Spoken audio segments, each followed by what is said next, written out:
Olá, sejam todos muito bem-vindos a mais um episódio do Sardinhas do Caribe, o podcast para sardinhas que querem se dar bem no mercado financeiro. E hoje, gente, eu estou aqui com uma colega, sim, de Clear Corretora, Pietra Guerra. Pi, como é que você tá? Bea, tudo bom? Um prazer estar aqui com vocês hoje. Eu adorei o convite. Ó, uma aparecida aqui na câmera. Não pode ver uma câmera. Eu ia dizer que nós temos mais alguém aí que você gosta de cinema. Tem alguém que gosta de estar na frente das telinhas, pelo visto aí com você, Pi?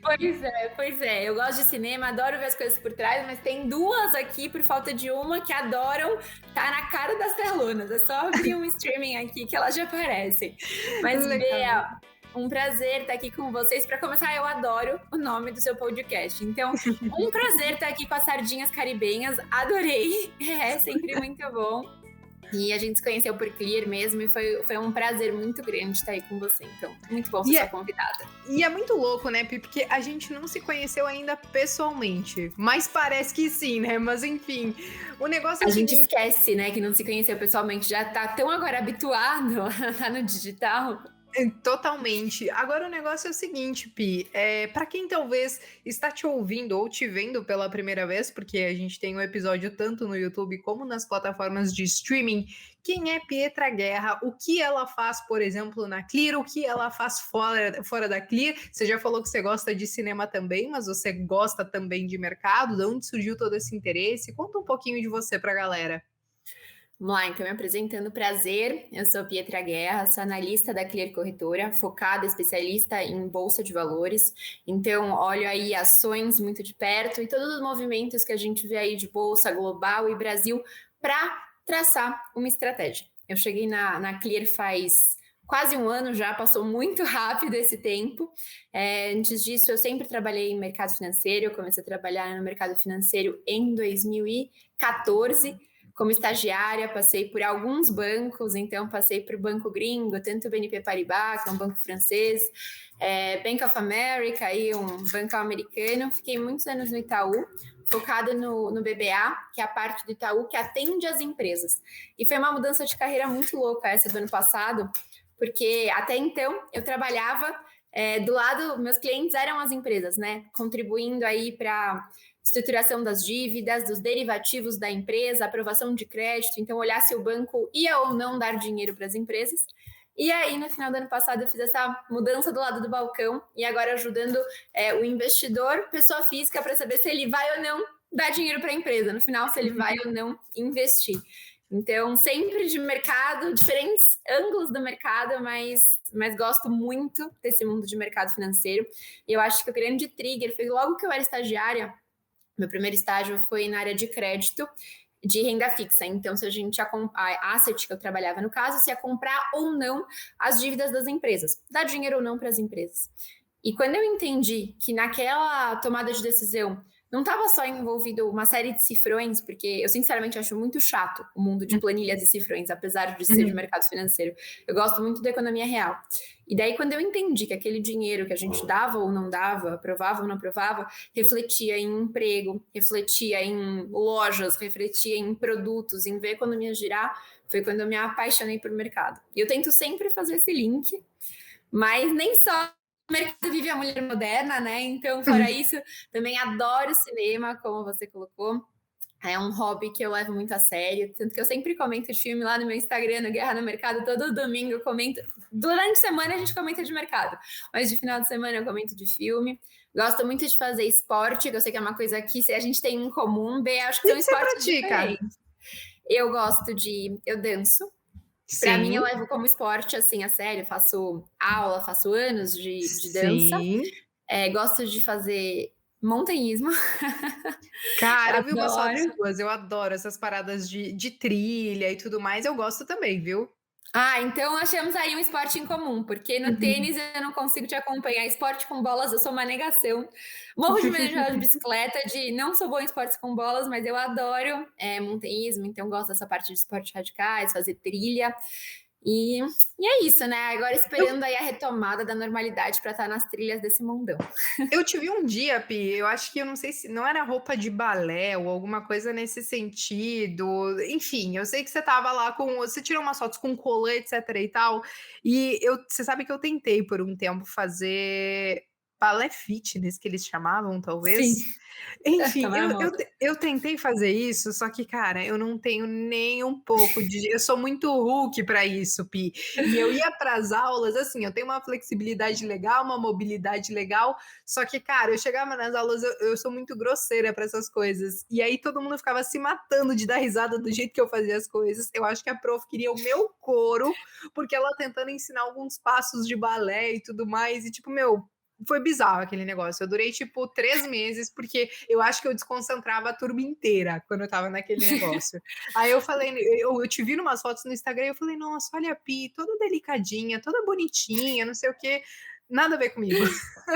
Meu, mas quando você estiver em São Paulo, eu vou te levar então para o meu estúdio de dança, porque é bem agressivo também lá. A galera não é do balé, não é da delicadeza, nada, então você vamos lá, você vai gostar.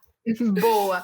Negócio é o seguinte, Pi, o tema de hoje que eu sugeri, mas também porque eu vi que você comentou um pouco nessas últimas semanas no seu Instagram, basicamente são as small caps, ou os índices de small cap, ou os ETFs de small cap, ou qualquer outra maneira que a gente tenha de investir nas small caps, né? Eu vejo que o mercado ele tem crescido cada vez mais, nós temos visto cada vez mais IPOs na nossa bolsa de valores, inclusive de empresas, né, que têm essa capitalização um pouco menor, que talvez poderiam ser consideradas small caps. E no fim das contas, eu vejo que muitos investidores, eles sempre querem reservar um pedacinho da carteira pensando nessas empresas, pensando justamente nesse potencial de crescimento, talvez em algumas empresas que talvez nem todo mundo ainda descobriu, ou coisas nesse sentido. E aí, Pi, eu sei que você faz, por exemplo, a carteira da Clear, né? Você tem uma carteira recomendada, você faz toda a análise, você se baseia muito na análise fundamentalista. E eu queria saber se dentro desses seus estudos, ou dentro da sua estratégia, ou você como investidora mesmo, se você olha para esse mercado e como você vê esse mercado de small caps. Muito legal, Bea. Eu acho que ponto um, sim, é um mercado que faz muito sentido olhar para o investidor pessoa física e por um principal ponto, né? Que tem um nome diferentão, mas que no final é muito simples, que é o poder de assimetria das small caps. Que no final do dia eu gostei do que você falou, que é colocar um percentual pequeno da sua carteira nesse tipo de investimento, porque é importante você saber que quando você está investindo numa small cap, que muitas vezes aqui principalmente para esse momento que a gente está falando de novas empresas, tem muito a ver com IPOs e com novos negócios, enfim. Não, não necessariamente o mesmo small cap é isso, né? Pode ser, por exemplo, uma Duratex, né? Uma empresa mais antiga, mas que, assim, é um case que ainda é uma empresa pequena. Eu, por exemplo, sou fã. Acho uma Sim. empresa muito redondinha e o negócio dela é um mercado menor mesmo. Então, ela fica Uhum. uma empresa pequena. Mas, de qualquer forma, quando a gente olha para as small caps, e aí IPOs, elas podem ter um nível de risco maior de negócios que ainda estão se provando. Porque a gente sabe que o mercado é risco-retorno, né? Então elas têm um potencial de crescimento maior, elas ainda estão se consolidando, logo lê-se que elas têm mais risco. E então você precisa ter noção do quanto do seu portfólio você está colocando nesse tipo de investimento. Então, pensando que você está colocando uma parte que você está disposto a tomar esse risco de potencial de crescimento, uma parte menor, você tem o poder de assimetria. O que isso é? Você colocar uma pequena, você colocou 10% do seu portfólio.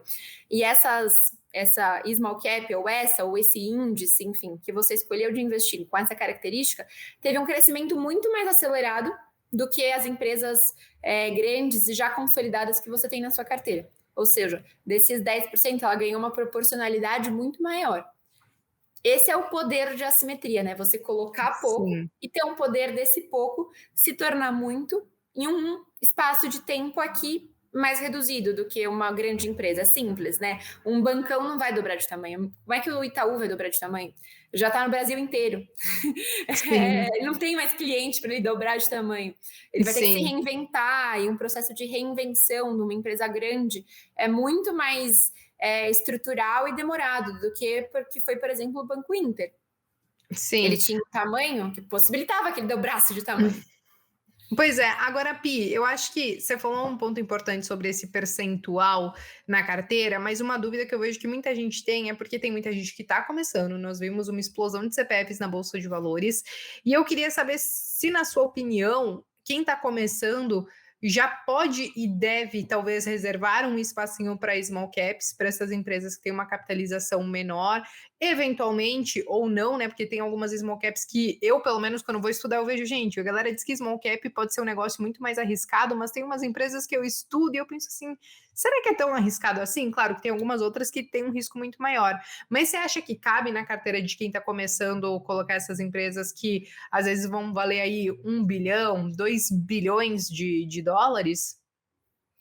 É, eu acho que sim, Bia. Acho que o ponto é a pessoa tem que estar confortável com o perfil de risco dela. Se é uma pessoa que está chegando agora em renda variável, que veio lá, vai da renda fixa e não está confortável ainda com a variação da renda variável, talvez não seja um bom começo. É bom você chegar com uma empresa com uma blue chip, com uma empresa maior, que a gente sabe que tem uma volatilidade menor, né? Eu acho que o grande Uhum. ponto das small caps é que elas. O índice é diferente, eu acho que até é um ponto interessante para a gente pontuar depois.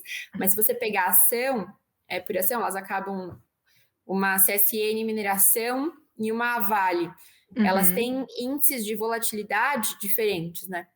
Não necessariamente o negócio da CSN é mais arriscado, assim, se elas estão no mesmo mercado endereçado, mas ela tem mais volatilidade do que, por exemplo, uma Vale. Então, a pessoa tem que estar confortável com isso.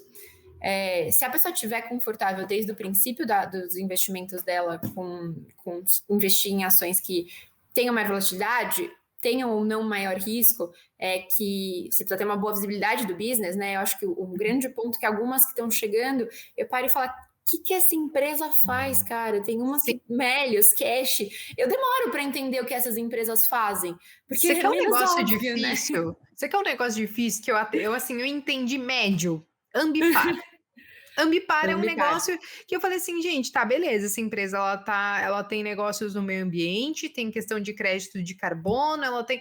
Esse é um negócio que eu, claro, eu não parei aí, eu não me dediquei tanto para estudar o negócio, mas tem surgido alguns negócios difíceis de entender e que talvez para as pessoas que estão começando agora, mais difícil ainda, né, porque eu acho que isso é um Com cuidado muito certeza. relevante que você trouxe, né. Ambipar, eu não estudei o case do ponto de vista de análise também, de múltiplos, para falar se a ação tá cara ou tá barata, mas é um case que eu gosto pela ideia dela envolvida, assim, eu acho que ela aqui no Brasil a gente não tem, é difícil comparar com ela, isso é um ponto importante também quando a gente olha muitas small caps, às vezes elas estão elas têm negócios que não têm comparáveis ainda, né, aqui no Sim, Brasil. estão Então, por sozinhas exemplo, ali. uma própria Pets, assim. Com quem você compara Sim. Pets? Você não compara, É, assim. você tem algumas outras concorrentes, mas elas não estão listadas na bolsa, você não tem acesso a talvez aos dados que você gostaria para fazer essa É, comparação, né, é difícil mesmo.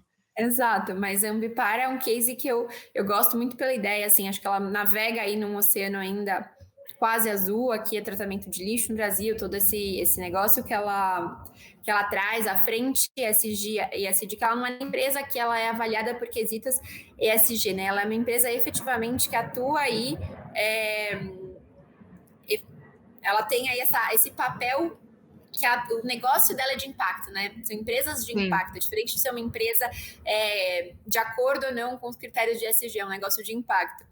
E teve até agora, colocando a Gisele Bündchen aí como no grupo executivo dela, né? Na frente Pois ESG é. da empresa.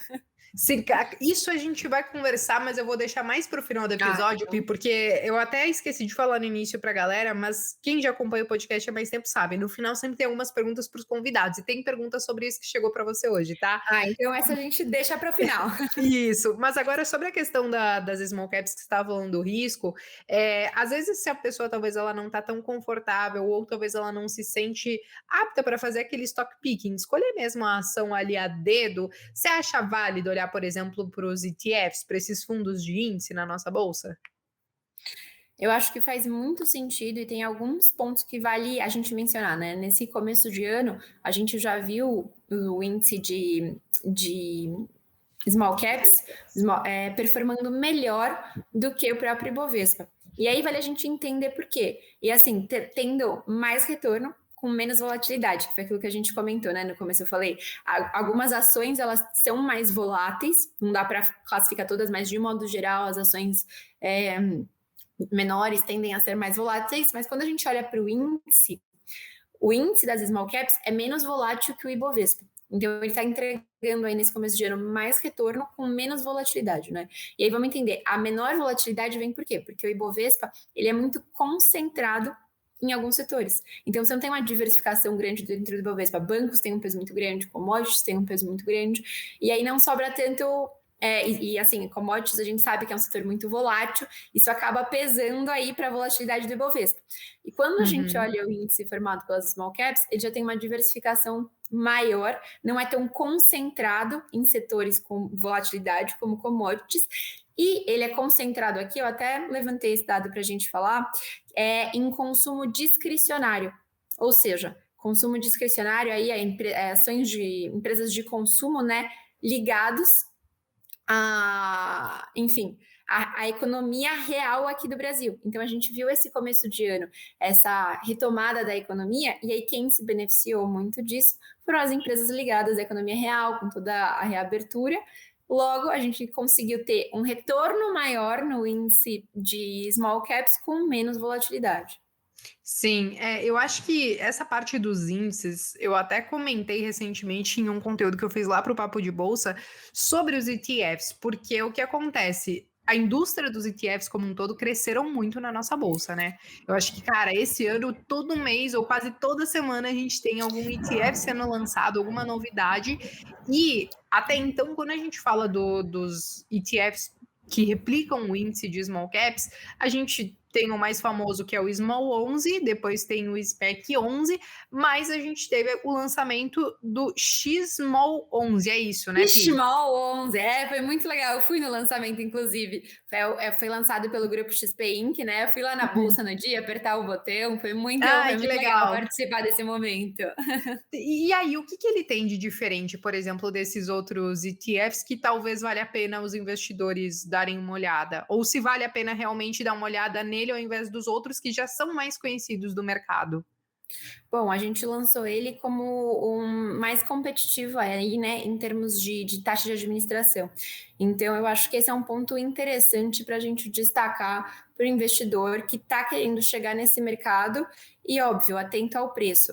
A gente está vendo aí bastante atualização, digamos, entre as taxas de administração dos diferentes ETFs. Concorrência é uma maravilha, eu só queria dizer isso. Galera começa, a concorrência faz isso, barateia os produtos para o investidor. Isso é bom, viu, Pi? Pois é, mas isso é ótimo, porque a gente veio com essa proposta, assim, falando como Grupo XP Inc., né? A gente veio com essa proposta que até então tinham poucos ETFs, eles não eram tão... Assim, acho que a característica do produto já é ser mais acessível, né? Você pode entrar, você tem aí lote padrão, mas enfim, a gente veio aí muito na linha de trazer ainda mais acessibilidade com os ETFs. Então, a gente tem aí o Small 11, trouxe um de Bovespa, trouxe alguns para você investir em outros mercados, como de mercados emergentes, enfim, de Ásia, de China, e tudo isso nessa tendência de democratização, de acessibilidade. E aí, como você bem colocou, faz parte da concorrência, vieram outros, enfim, criadores de ETF, baixaram as taxas de administração, mas esse é um ponto muito importante, assim, eu acho que olhar para esse investimento como uma forma de entrada, de acesso às small caps, sem precisar ter, assim, para quem não faz o stock picking ainda, Sim. ou não quer fazer desse setor especificamente, porque é o que a gente falou, tem um que é a mais que eu acho que é entender a empresa. Normalmente são empresas não conhecidas. Você não precisa, ninguém precisa te contar o que a Vale faz. Ei, Sim. só parecida, sai daqui.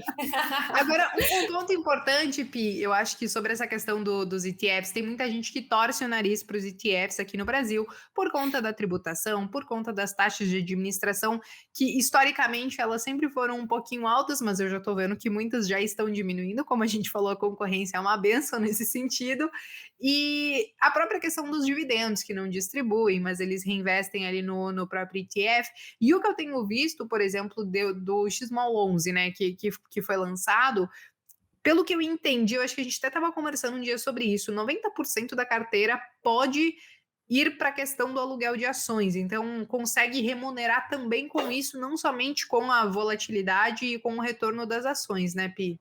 Com certeza, tem esse ponto aí. Eu não sei como é que são as sardinhas caribenhas aqui, se eles estão muito acostumados a fazer essa parte do aluguel de ações. Que você vê, Bea? O pessoal faz isso muito? É tão ligado Então, no termômetro. Então, eu sempre recomendo para a galera que tem a carteira, que se a carteira pensando para o longo prazo, do tipo, meu, não tô pensando em vender esse ativo, eu vou colocar todas as ações que eu estou pensando para o longo prazo para o aluguel, né? Porque teoricamente você não vai É vender, você uma não vai renda a mais. precisar pedir aquele aluguel de volta e você, sem correr riscos, né? E podendo receber um valor a mais lá no final, claro que é pouquinha coisa, mas é com praticamente zero esforço, só pelo fato de você ter a ação, você vai conseguir uma receita a mais. Então, eu sempre recomendo para a galera colocar as suas ações para alugar. E uma coisa que eu estava vendo nos ETFs é porque geralmente eles pegavam 20, 30% da carteira e disponibilizavam para aluguel. E aí, por esse outro lado, agora a gente está vendo alguns ETFs mais agressivos, por exemplo, colocando 90% da carteira para aluguel. E lá no final, apesar de todos eles replicarem basicamente a mesma coisa que é o índice de small caps, você pode ter um diferencial no retorno justamente aí, com uma taxa de administração menor. Taxa de administração no longo prazo conta Com bastante, certeza. e a própria questão dessa rentabilização com o BTC, né? Com os aluguéis dessas ações, acho que pode acabar trazendo. Agora, Pi, um ponto importante. As pessoas que talvez, não, beleza, eu acho que o ETF como um todo não vai servir para mim. Apesar de eu acho que tem alguns perfis que servem. Tipo assim, a pessoa que não quer fazer stock picking, a pessoa que não quer se dedicar tanto para o mercado, mas ela quer correr um pouquinho mais de risco, mas não vai ter Perfeito. tempo para acompanhar o resultado das empresas e webcast, essas paradas assim, eu acho que os Ou ETFs quer eles se fazem muito familiarizar, sentido. né? Quer se É, familiarizar, tá? Eu, por colocar um exemplo, pezinho no mercado. eu tenho ETFs de outros mercados. Sim, eu não Si tenho. é, a gente tem uma série de restrições aqui, né, para investir como sim, analista, mas ETF a gente pode. E eu tenho ETF de, por exemplo, China, assim, eu não vou fazer stock pick na China, sim, entendeu? Eu sim. não vou fazer. É complicado. Eu não tenho conhecimento para isso. A gente estava trocando uma ideia hoje num grupo justamente sobre isso. Nós vamos falar sobre China, porque tem perguntas sobre isso também. Agora, antes da gente partir para as perguntas, Pia, eu quero perguntar para você se, por exemplo, a pessoa que fala assim: beleza, eu acho que o ETF como um todo não vai ser para mim, quando falo de small caps, como que ela pode começar a filtrar algumas empresas, pensando nessas small caps, para começar a estudar? Tipo, meu, aonde que eu vou encontrar essas small caps para começar a estudar, passar numa peneira, entender o que, que eu tenho que olhar para entender se aquela empresa é boa ou não, para eu aprofundar meus estudos e colocar na carteira? Eu acho que o primeiro é saber se a empresa é ou não é uma small cap, né? Eu acho que às vezes isso é muito óbvio para a gente que está aqui todo dia, mas se você está na dúvida, eu entraria no site da B3, olharia quais empresas compõem o índice de small caps. Aí você vai olhar e falar, é mais ou menos isso, uma small cap. Entender qual que é o tamanho de mercado, olhar os nomes e ver quais deles você tem familiaridade, e aí você consegue pegar esse termômetro, né? Também, enfim, uma Duratec, se eu não me engano, está no índice. A gente também, eu não tenho certeza, mas acho que está no índice das small caps. Qual que é o tamanho de uma small cap, entendeu? Que é uma Grendene, entendeu? São essas empresas. Entendi. A hora que você entendeu o que compõe o índice, qual que é mais ou menos o tamanho e o perfil dessas empresas, de uma forma bem generalista, assim, sem nem olhar setor nem nada, eu sempre parto para mim o segundo ponto para na hora de você selecionar investimento. Olhar aquelas empresas, qual que você gosta, qual que você conhece, qual que você entende o que faz, qual que você consome e ver que você vai continuar consumindo para o longo prazo. E aí não é só você, né? Assim, você pode gostar muito, mas você saber que você é a única pessoa que gosta daquela empresa, não é nessa que você vai investir. Mas é Sim, ter esse feeling de mercado. E a hora que você tiver esse feeling, e daí, para small cap, é muito importante o potencial de crescimento. Então, esse sim, último fator que eu falei assim, vou continuar consumindo e cada vez mais, poxa, é um direcional, entendeu? E aí, se a pessoa está disposta a. Eu acho que tem mais risco nesses negócios, mas, por exemplo, as ligadas à tecnologia. Essas são umas que tem um crescimento muito acelerado quando a gente olha. Então, Uhum. fazer esse outro filtro, assim, eu quero uma que eu espero um spike maior, entendeu? É através de tecnologia que as Sim. empresas vão entregar mudar um grau, entendeu? De mudar, ter uma transformação, ter alguma coisa transformacional de uma forma rápida é através da tecnologia. Sim. Então, faria esse filtro também, e daí depois, assim, pega a opinião de um analista, a hora que você já entendeu o modelo de negócio, tá caro, tá barato, e aí eu acho que o jeito mais fácil é pegar a opinião mesmo de quem tá lá olhando e fazendo valuation, fazendo cálculo. Então eu pego a opinião de um analista, o que o mercado tá falando, aí entendo que faz sentido, e aí partir para o investimento. Eu acho que é Sim. mais ou menos essa trilha. Dentre vários indicadores que eu acho que são importantes na hora da gente fazer a análise, eu não sei se você olha para isso também, Pi, mas quando eu penso nessas empresas que a gente está esperando um certo crescimento, tem uma coisa que eu acabo olhando muito também, não somente o cenário que ela está inserido, tipo o setor, o que ela faz e qual é a demanda por aquilo que ela faz, mas a própria questão do caixa. Porque nós temos visto, eu acho que como nunca, por exemplo, nesse último ano, muitas operações de M&A, né, muitas operações de fusões e aquisições, e as empresas que conseguem fazer isso geralmente são empresas que estão capitalizadas para poder ir para o mercado e buscar esse crescimento. Você acha que faz sentido a pessoa também dar uma certa importância ou relevância para essas empresas que estão capitalizadas, entendendo que elas podem ter sim um certo crescimento? Claro, se fizerem boas aquisições e boas fusões. Eu concordo 100%, Bea. Eu acho que até um ponto que a gente estava discutindo, que a gente está no momento de liquidez de mercado, né? O que é isso? É muito dinheiro disponível, de uma forma global, né? Se a gente olhar com todos os estímulos econômicos que a gente está vendo, e para onde vai esse excesso de liquidez? Isso deve acelerar as aquisições, os M&As das empresas, porque elas precisam colocar. E assim, a gente está vendo também o mercado penalizar quem fez o IPO, pegou caixa e não comprou ninguém. Sim, tem Né? isso Assim, também. própria local web explodiu porque tem um ritmo acelerado de crescimento inorgânico, entendeu? Então, isso é bem visto pelo mercado. Eu acho que talvez daqui a um segundo momento vá ser cobrado que essas aquisições se provem. Sim. Que eu, pela minha visão, o mercado ainda não está cobrando isso. Hum. O mercado está cobrando que as empresas captem o dinheiro e acelerem no ponto de vista de crescimento. É isso que está dando aí retorno na ação, que a gente está vendo o investidor gostar dos cases que estão fazendo isso. E essas empresas, essas ações estão ganhando mais aí, até atenção na mídia, resultado, enfim. Então, eu acho que é um ponto que é super importante, é olhar se a empresa tem caixa e olhar como é que está o crescimento dela orgânico e inorgânico. E aí, uma coisa que eu acho que é muito importante é você olhar o histórico. A gente sabe que, assim, retorno passado não promete retorno para o futuro, mas boa gestão passada, na minha opinião, tende a refletir em boa gestão futura. E no final do dia, Sim. a questão de aquisição e de como usar o caixa vai depender da gestão da companhia. Então, se a empresa tem expertise, fez boas aquisições no passado, eu acho que isso é tão importante quanto ela ter caixa. Porque, eventualmente, ter caixa ou não vai ser uma situação que a gente está vendo que está muito acelerado. Sim. Faz um follow-on, toma uma linha de crédito sustentável e pega a caixa. Mas ela tem que ter essa expertise, né? Boa. Pi, negócio é o seguinte, estamos chegando quase ao final do nosso episódio e eu separei duas perguntas de todas que a galera mandou para você, além de, claro, todos os elogios que todo mundo mandou, Eu mas que eu agradeço considero, muito. mas que eu considero realmente que são assuntos relevantes, porque são assuntos que a galera tem perguntado muito, que tá um tanto quanto em alta, e aí eu queria retomar aquela questão da Ambipar que a gente estava comentando antes, né? Porque aqui o HH Félix, ele perguntou sobre essa questão, né?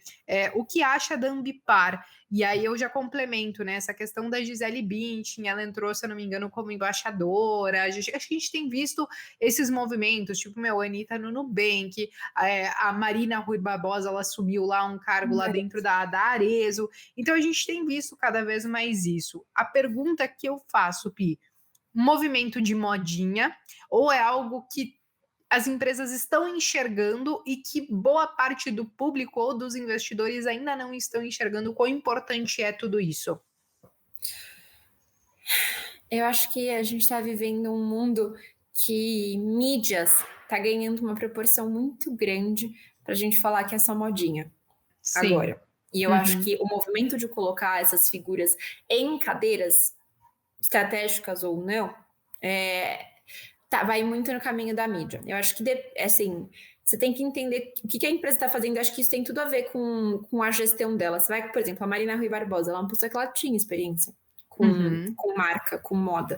Ela tinha já a marca própria, se eu não me engano, ela já tinha alguma experiência. Então, foi para uma cadeira que, até pelo que eu tenho captado com os analistas que olham varejo, assim, no detalhe, assim, ela está fazendo o trabalho, não está. Assim, ela faz o trabalho, ela ajuda do ponto de vista de marca a ganhar engajamento, é um nome, assim, bem ou mal, ela tem o público dela, ela tem as Uhum. pessoas que seguem ela traz aí um outro mercado endereçável, né? Porque no final do dia, aquela pessoa ela vem com um mercado endereçável para a Sim. companhia. E está fazendo o trabalho dela do ponto de vista executivo dentro da Uhum. companhia. Então, eu acho que no movimento da Anitta foi um pouco mais arriscado. Eu não lembro exatamente qual foi o cargo que ela pegou. Você lembra, Bea? Eu Eu não acho que lembro. eu não Era financeiro. Eu não sei se foi alguma coisa no conselho de administração, Eu, foi alguma coisa nesse sentido. E aí muita gente ficou questionando: será que isso é só marketing? Será que ela vai ter tempo para conseguir atuar no conselho de administração? Porque eu não sei se você viu a série dela lá, cara, é surreal o ritmo de vida que aquela mulher leva, entendeu? E aí muita gente questionou isso na época, né? É, eu não lembrava exatamente qual era a cadeira que ela tinha assumido, mas eu lembro que era uma cadeira de um ponto de vista assim, mais estratégico de um setor que ela tinha menos familiaridade, que é o setor Uhum. financeiro. Então eu acho que aí abre até espaço para você questionar mais. Ok, se juntar com uma figura pública que traz um mercado endereçável, que vai falar sobre a marca, mas acho que tem que pensar onde você vai colocar essa pessoa de um modo que não vá ferir o negócio. Ela tem Sim, que, no mínimo, assim, no português, e claro, no mínimo não cheira nem fede. Ela não pode sim, atrapalhar, sim, entendeu? entendi. Eu acho que é isso. Sim, Esse movimento agora da Gisele Ambipar Bündchen. com a Gisele, eu não sei o que a Gisele sabe sobre SD. Eu não sei se ela tem essa expertise mesmo para Sim. tá, mas eu acho que ela tá como embaixadora, né? Até olhando Sim. aqui o cargo. Mas assim, aparentemente, pelo que eu acompanho, É, ela sempre foi muito envolvida com as essas causas. causas ambientais, né, então, desse ponto de vista, eu acho que ela tem uma visão que ela pode, não sei se complementar ou alguma coisa nesse sentido, né. Exato, e embaixadora não é um cargo executivo estratégico, né. Então eu Sim, acho que aí faz todo sentido, ela é uma pessoa que faz sentido ela falar pela marca, toda essa questão de marketing, essa questão de mercado endereçável. Eu acho que reduzir isso à modinha seria subestimar o poder do marketing digital, desse mundo de influência, influenciadores e que a gente vive. Então, mas eu acho sim. que é isso, tem que tomar cuidado para você colocar a pessoa no cargo certo, a pessoa certa no cargo certo, entendeu? Senão você Entendi. queima a marca no final do dia, né? Queima a empresa. Boa. Agora, Pi, vamos lá, temos uma pergunta do Christian Feijó Oliveira, acho que é assim que se pronuncia. E ele perguntou o seguinte: como ela vê o controle chinês em suas empresas e como isso afeta mercados ao redor do globo? A gente tem visto, né? Você até falou, né, do China 11, que é um ETF que investe no mercado lá fora. Hoje eu estava conversando com a galera, com os meus alunos no grupo, que o fazer o stock picking na China eu acho relativamente complicado, principalmente com empresas menos conhecidas. Se você vai nas mais óbvias, sei lá, tipo Alibaba, essas paradas assim, até vai lá, mas o stock picking é relativamente difícil e a gente está vendo aí um certo atrito por conta do governo com algumas empresas recentemente, né? Como que você está enxergando essa questão, principalmente, por exemplo, com as empresas de educação, que eu acho que foi o último chabu que deu, né? Foi. Eu acho que tem alguns pontos aí, né? A gente sempre soube, do consenso geral, que existe um risco regulatório na China. Assim, por Sim. parte do governo chinês, de intervenção. Isso é uma característica do país e a gente sabe muito bem aqui no Brasil, como nós temos as nossas próprias características, que isso impacta no mercado. Eu acho que não é isso que define. A gente sabe que mundo de ação, né? O que define as ações é o lucro das empresas, mas o Uhum. ambiente regulatório que elas estão para isso pode impactar. Então, Sim. a gente sempre soube que existe esse risco regulatório e a gente foi lembrado de uma forma mais incisiva ao longo dessa semana. E eu acho que a tese de China é muito de longo prazo. Então, eu continuo favorável com a tese de China. Concordo que é muito difícil fazer o stock picking. Eu acho que o ponto só que a gente tem que se atentar é entender quais investimentos capturam o crescimento real da economia chinesa, né? Porque é lá que vai Sim. estar a grande tese de longo prazo, né? É o Sim. crescimento real da economia chinesa, em que ela deve se tornar a maior economia do mundo entre 2025 e 2030. Uhum. E isso, assim, se mantém. Eu não mudei de opinião e honestamente não vi nenhum analista mudando a tese de crescimento de China. Com esse risco regulatório, acho que isso, enfim, é complicado, faz parte a gente tem que se acostumar com isso como investidor, mas ao mesmo tempo, toda essa intervenção que a gente tem visto, que a gente viu agora no setor de educação, não faz sentido para a China no longo prazo não querer o lucro das empresas do próprio país. Isso iria Sim. contra o crescimento que eles mesmos trabalham para gerar. Sim. Então, é difícil falar, que não sou analista política para falar qual vai ser o O desfecho. desenrolar, o Uhum. desfecho, mas, de qualquer forma, a gente mantém aí otimista, sabe desse risco, como qualquer investimento tem sua tese e tem seus pontos de risco, isso é um ponto de risco, mas o ponto principal é que a tese de longo prazo se mantém favorável, principalmente com essa visão que a gente vê a China se tornando a maior economia do mundo, e aí quem mais deve capturar isso são empresas, ações, investimentos que estiverem ligados à economia real da China. Agora, Pi, tem um negócio que é muito louco, né? Porque toda vez que a gente fala, por exemplo, da China, tem muita gente que já ouve a gente sentindo um ódio do tipo, meu, você vai investir na China, você apoia esse tipo de governo, você apoia o PCC. Enfim, a galera ela bate muito nessa tecla. Tem muita gente que tem dúvida, por exemplo, assim, cara, você vai investir na China, mas qual é a confiabilidade dos números? Então, tudo isso eu acho que levantam alguns pontos, né? Eu acho que isso tudo, no fim das contas, por mais que você vá fazer um investimento lá, sei lá, seja através de um ETF ou se você gosta do Alibaba e você vai investir nele, enfim, eu acho que todos esses riscos regulatórios você já tem que meio que botar na conta, né? Eu até vi, eu acho que, não sei se foi até alguma coisa que a própria XP, algum conteúdo que a própria XP produziu, mas que eu fiz várias leituras aí nesses últimos dias para tentar entender o que estava acontecendo lá, mas que eles trouxeram um ponto relevante do tipo, olha, as pessoas ficam surpresas, mas esse teoricamente não deveria ser um fator surpresa, né? Porque eu acho que foi isso que você falou. Não é a primeira vez que você vê, por exemplo, o governo chinês intervindo nas empresas, falando o que elas devem ou o que elas podem ou não fazer. Então, toda vez que a gente pensar para esse mercado, a gente tem que colocar todos esses critérios na ponta do lápis, né? E entendendo que sim, eles realmente estão buscando ser a maior economia do mundo, parece que estão fazendo teoricamente por onde, e quem viver verá, né, Pi? Quem deixar o dinheiro investido verá, né, Bia? Exato, exatamente. Agora, Pi, uma pergunta, última pergunta. Quem faz é B. Aguilar, não sei se você conhece a mais, Ah, olhando no celular, então. É porque adoro, assim, ouvi falar bem dela. então, Pi, o negócio é o seguinte, cara, a gente falou de sua paixão por cinema, eu não podia deixar de perguntar para você, qual é o melhor filme, ou qual é o melhor, enfim, seja filme, documentário, qualquer coisa nesse sentido, que você gosta e que você indica, que tem alguma relação ou que traga algum aprendizado para o mercado financeiro. Porque não quer dizer que, às vezes, algum filme, alguma coisa não tem a ver com o mercado financeiro, que não pode trazer algum aprendizado para a gente como investidor, né? Exato. Essa pergunta pra mim é muito difícil, Bia. Vira e mexe, quem sabe que eu gosto de falar, mas qual é o seu filme favorito? Eu falo, não sei, você pode me perguntar meu livro, minha música, mas meu filme não consigo responder, nunca consegui chegar nessa resposta.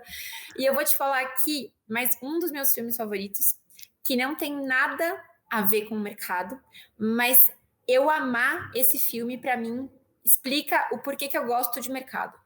Que filme é? Um enigma aqui. Eu Eu amo, tô tentando eu, pensar. eu amo Match Point. Match point. Tênis, olha, veja bem, tem um quê de estratégia ali no fim das contas. Você já Seja por assistiu o filme? eu assisti, mas faz muito tempo, mas tem, se eu não me engano, é o cara, ele conhece a mulher e aí tem alguém que dá não sei se é um golpe ali no meio do fim das contas, tem um plot twist ali no final. É exatamente esse ponto pra mim, que ele, assim, apesar de não ter nada a ver com o mercado, não vai aprender nada técnico, Uhum, ali tá a justificativa de porque eu, Pietra, gosto de mercado, é porque eu gosto desse tipo de filme, eu gosto desse tipo de coisa na vida, que assim, você pode fazer 1000 teses, mas uhum, você não consegue garantir quando vai acabar. Como vai acabar. E pra mim, o sim, ponto desse filme é, ele tem um baita plot twist. Porque enquanto eu assistia, eu fiz N cenários. Não, mas agora já que aconteceu isso, vai acontecer isso. Mas já que aconteceu, não, mas tem esse fato novo. Ah, então vai acontecer isso. E a hora que acaba o filme, eu falo assim, cara, de todos os cenários que eu pensei, esse era o menos possível. E assim, sim, eu adoro isso em mercado, porque assim, a gente estuda, a gente se prepara, e nunca vou deixar de fazer isso, mas no final do dia, as pessoas que eu menos confio são as que falam, isso vai acontecer isso no mercado. ninguém Ninguém pode falar sabe, isso. ninguém Ninguém. Quem sabe. previu o coronavírus, entendeu? E como isso impactou o mercado. Então, para mim, o mercado traz essa realidade de vida, entendeu? Tipo assim, você não consegue garantir o que vai acontecer. E que bom, porque que chato seria se você conseguisse. Que chato seria o mundo se ele fosse óbvio, entendeu? Então, eu adoro o Sim, mercado porque ele reflete isso. Isso é uma coisa que aparece muito nesse filme. Então, fica boa. aí a minha Pi, recomendação. eu vou dizer o seguinte, faz muitos anos que eu assisti esse filme e eu fiquei com vontade de assistir ele de novo para lembrar essa história. Eu vou colocar como, proposta e talvez um dever de casa, agora de noite, depois que eu desligar aqui com você. Muito obrigada por relembrar desse filme, Pi. Vou ver ele para lembrar desse plot twist no final e para entender a correlação com o mercado. Pi, negócio é o seguinte, Que 40 bom, e poucos minutos aqui de podcast, de conversa, muito prazerosa. Acho que a gente conseguiu trazer vários ensinamentos e alguns highlights aí para a galera sobre o que também está acontecendo no mundo, né? E eu muita queria coisa acontecendo. muita coisa. E eu queria realmente agradecer, Pi. Queria dizer que você será sempre muito bem-vinda e foi muito bom conversar com você. Eu que agradeço, Bea. Foi um prazer, como sempre. Adorei o convite, adoro todos os convites que você faz. E conte comigo. Depois eu quero Ah, saber o que você achou do filme. vamos Se lá. você reachou do filme, né? Aonde que as pessoas te encontram, Pi? Vamos lá. Ah, isso é bem importante. Eu estou no Instagram, no @Guerra no Mercado. Por enquanto esse é o canal, mas em breve estarei em mais canais. E por lá eu trago várias atualizações de mercado diária, e também outros assuntos como filmes. Mas o foco é mercado. Boa! É isso aí, então, minha gente. Sigam a Pi lá no Guerra no Mercado e fiquem atentos para mais novidades. Eu agradeço quem acompanhou a gente aqui até esse momento e eu vejo vocês então no próximo episódio do Sardinhas no Caribe.